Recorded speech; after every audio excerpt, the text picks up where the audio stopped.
People that have woken up in bed with a stranger, what's your story?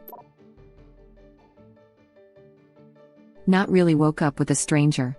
But I did wake up on a stranger's couch once. Looked around and sat up to see a woman staring at me. I was startled and realized I had no idea who this woman was. Then realized I was only in my underwear, so I half covered up and she asked who I was.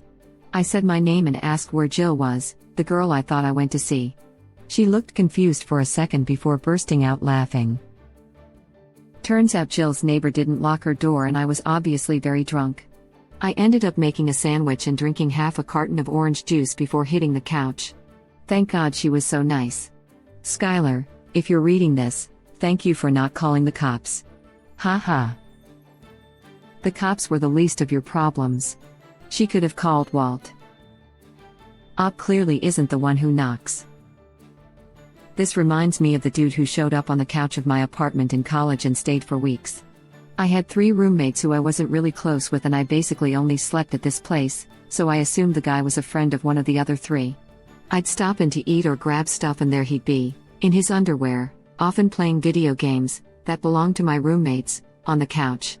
About a week of this goes by and one of my roommates finally approached me and asks how long my friend will be staying on the couch and also if I could talk to him and request that he ask before playing my roommate's video games.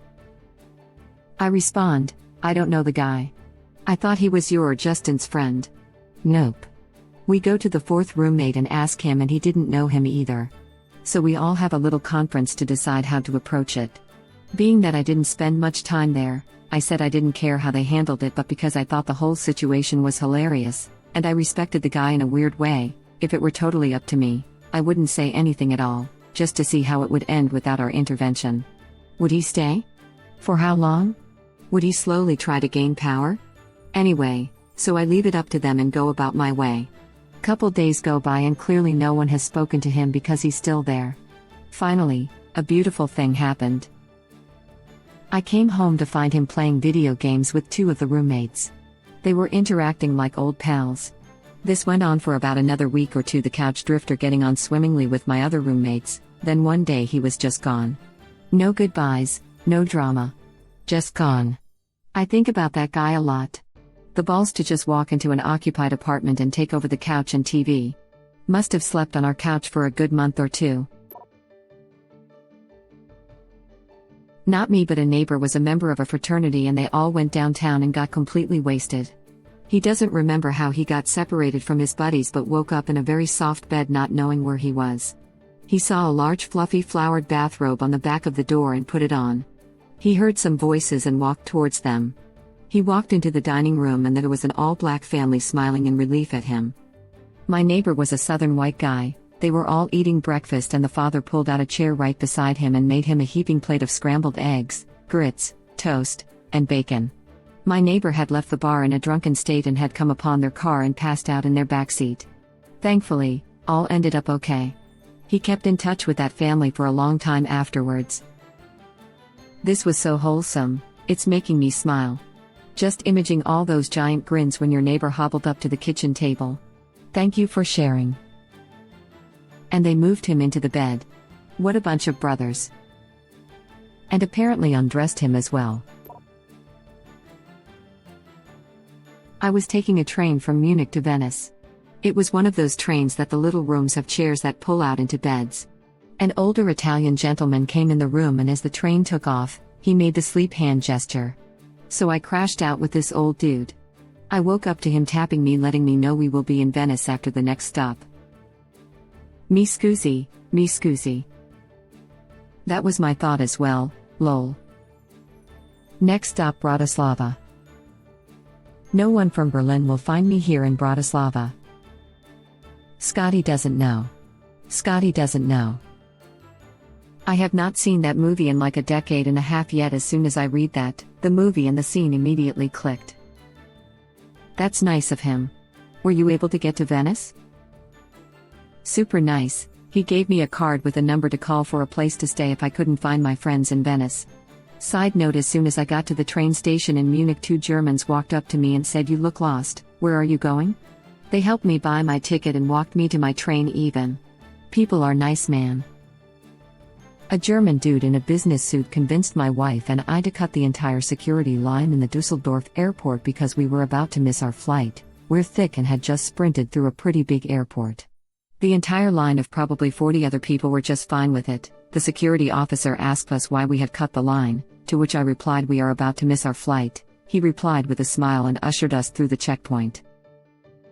That crap would get you killed by the TSA and JFK. Our flight was delayed an hour. Danke. Our flight was late into Dallas. Lots of people had connecting flights. The flight attendant got on the intercom and asked people who live in Dallas, "Can you remain seated and let the people with connecting flights deplane first to make their connections?" Not one effing person remained seated. We missed our connection. Sounds about right for Dallasites. I was in Germany last year. Berlin. I was told to expect Germans to be cold and reserved. Bullifing crap. Everyone was so nice to me, extremely accommodating, and very friendly. I'm working on moving there for work and that made me much more comfortable with the idea. Berlin isn't really like the rest of Germany. At all. People are crazy nice sometimes. When I was 11, I went to my friend's place for a horror movie sleepover night.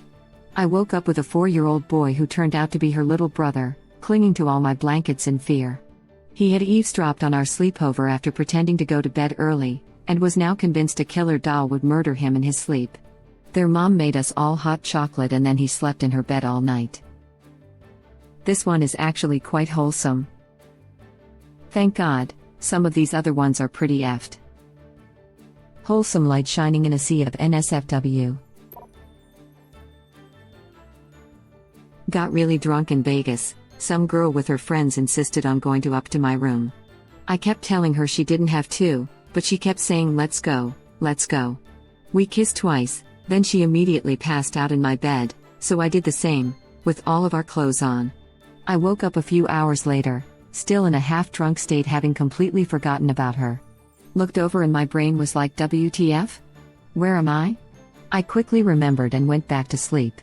Woke up a few hours later and she was gone. The sexless innkeeper. But when he returned, he found a sound sleeper, and thus, he became the sexless innkeeper. Aw, man. It's embarrassing how much this made me laugh. I'm watching him right now, smiley face, smiley face. I love it. Lucky you weren't robbed. Girls insisting on going to your place like that have me suspicious. Not the worst way on her part to get a free night at a Vegas hotel. I was around 19 years old and at a weekend festival where most people camped out in tents. I got hammered and blacked out on Saturday and woke up on an air mattress in somebody else's tent. I sat up to get my bearings at some point in the morning and a couple was also in the tent, but not laying on the air mattress. The guy sat up right after me and said, "Buddy, I don't know who you are, but you better get the F out of here." I didn't stick around to ask any questions. How pissed was the couple? Reasonably pissed, I would say. Some drunk buttholes slept on their air mattress while they slept on the hard ground. They were saints for not kicking you out and nor kicking your ass. Or maybe they were just as drunk as you were. Yay, if that were me and I found a random dude in my tent, I'm dragging his ass out of there laughing my butt off. He was probably semi-unresponsive and they didn't feel like leaving an unconscious person on the ground outside their tent. Like the guy said, saints. There were times where people had no chance waking me up. I fell asleep early, in similar situations, but indoors, and they joined me later but kept fooling around. Turned on all the lights, were shouting and laughing, did photos and videos with lightning, tried to push me off the mattress and later tried again to wake me up. Then they gave up. Apparently I didn't even move. Kind of scary, retrospectively. I saw the pics and vids they made and I didn't believe that I couldn't be bothered. I was first to go to bed and last to leave it too. Edit, because this was probably 5 or 6 years ago, I checked if it could have been a coma, but closest would just be unconsciousness. I guess I'm lucky I didn't vomit earlier, when I was still alone. Throwing up is kind of my signature move even. Damn. Know your limits, kids. Not original poster but they sound like they were pretty reasonable. Could have easily grabbed his leg and pulled him out by the sounds of things while he was still out cold. My husband just said the same exact thing. You never know what people are on, and I know we would have definitely dragged their ass out of the tent. We have extra comfy stuff, though I would have tossed them. What air mattress would you recommend? Ours goes flat by the morning. Checked for leaks or holes and found nothing. Looking to upgrade to something comfy. Sounds like he wandered in and passed out on their air mattress, so cool couple let you sleep it off and took the lesser. Once went to a festival with some mates. One got blackout drunk and collapsed in the middle of the circle we'd made with the tents. He was a big dude with a massive beard at the time. Next morning we woke up to hear that every tent in our field except for ours has been burgled. We're guessing the sight of a dude sleeping like a bear put them off. Was nobody suspicious that just you guys hadn't been burgled? Well, I did, but not in the way that you'd think. So basically, I went to sleep in my friend's bed because he got on the sofa and I woke up with a girl next to me. We didn't do anything the night before because multiple people have reported that they saw her coming into the room and just laying down next to me, telling them that I was her boyfriend, which I wasn't, and then going to sleep. She may have confused me for her boyfriend, and when I woke up, I just snuck out and went home. My roommate's boyfriend once got plastered and tried to get in bed with my male roommate, who very kindly told him he was in the wrong bed after he tried to cop a feel. Two situations come to mind. A. If it was a party, maybe she was getting away from someone. B. Innocent spoon. The stranger wasn't in my bed, he was standing beside it looking down at me. He had not been in my apartment when I went to bed. He had broken in and apparently spent quite a bit of time in there before entering my bedroom. He'd broken in through one door and created an exit for himself that took him past the door he'd entered through and out through our other, almost never used, door. I chased him out but lost him in the alley behind my building. The police believe that my reaction saved me from a sexual assault and possibly from abduction. Unfortunately, they never caught the guy. How did you react when you noticed him? It took a moment to really realize what was going on, and then the adrenaline kicked in.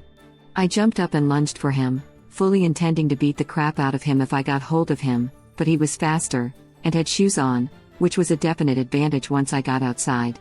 It wasn't until I was speaking with the police that I really understood how much danger I had been in. Up to that point, I was running on adrenaline and reflex. Apparently, my instinct is more fight than flight. The full reaction, particularly the anxiety, didn't come on until the forensics officer showed up and he was able to give a clearer picture of what he'd done before I woke up. It was clear it was a planned intrusion and that theft was not his primary motive. Oh God. This is the nightmare. I'm so glad you are okay. Thanks. Weirdly related, but in my mid-sized town we had a criminal weirdo doing something similar, slowly escalating. Every week or two for a few months there was another story of him breaking in. At first staring at women as they slept, then some saying he was touching their feet, touching their face. Seemed like he was getting bolder, stealing clothes and the touching and whatnot, but the last time anyone saw him was a woman who said she sprung up, went 100%, fight right away. Jumped on him right away, started hitting, and chasing him as he hauled ass out of her house. Last, I've heard no one's ever seen him since. That's crazy. A lot of people would have reacted differently in that situation, but I'm glad you're all right and well. Thanks.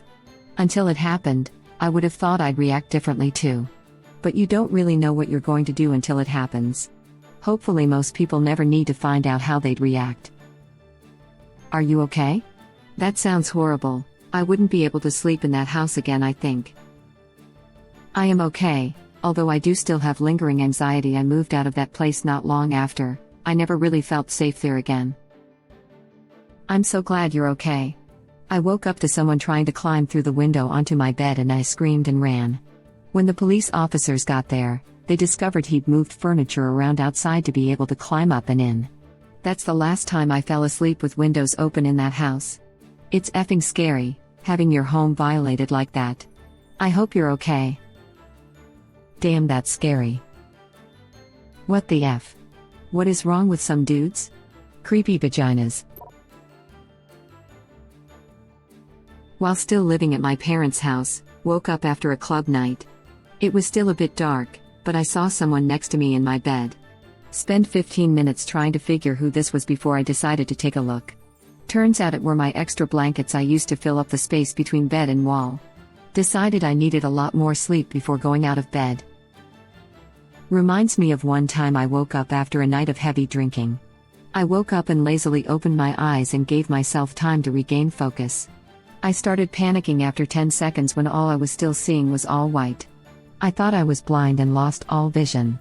I was relieved when I realized I was just facing a white wall that the bed was up against. Reminds me of a story when I was a kid, 7 or 8 years old. Backstory of it is that a couple months prior, I had a head injury, landed on the back of my head playing soccer on concrete, and I lost my sight for about 10 hours. A couple months go by and I wake up in the middle of the night to go to the bathroom. It was pitch dark. I get to my light switch and nothing happens. I'm a bit fuzzy on the details of the story, but from what I remember/was told by my mom is that I was screaming at the top of my lungs, I'm blind, and stumbling up and down the hallway. Mom and Dad come out of their bedroom with a flashlight. Finally, the power was out. That is hilarious, haha, the relief and disappointment of realizing no one's there, lol. Not a bed but kind of an abandoned trailer in the middle of the desert. Found shelter, slept in it, woke up, there was another person in there. They didn't know I was in there either. When I stood up and looked around, they were staring at me all wide-eyed and clearly freaked out. I didn't know what to do and we just looked at each other for a little bit. I don't know what to say, so I offered her some corn nuts. We both laughed at that and then we shortly left without asking any questions. That's the closest I ever got to a one-night stand. What were you doing out there? Selling corn nuts. I'm going to the store to get corn nuts now. If this is a marketing conspiracy, it worked on me for sure. AFK. They sound so good. Can you pick me up some too? Update. They didn't have any, I got chocolate milk and chips instead. I was a businessman doing business things. Such ambiguity. I feel like you've got a story to write someday and I hope I come across it somehow. Strangest people have been to the coolest places. It's not that cool. The answer to all of this is just drugs and poor decisions. Taking a break from patrolling the Mojave. Corn nuts are the snack of kings. Plain? Ranch? Barbecue? Chipotle? Ranch. Done. Can barely remember flashes of the nightclub, dancing with some girl, and then waking up in my hotel room with her next to me fully nude and my buddy fast asleep in his bed. I don't actually remember getting laid. She wasn't a hooker. I still had all my cash the next morning. Vegas, man. Original poster replies. What happens in Vegas stays in Vegas. Except herpes. Thank you for watching. Please subscribe to be the first to know about Red Rabbit Reader's new videos. If you like our videos, please like them on YouTube and share them with your friends. We welcome your comments below. Press to start another of our videos.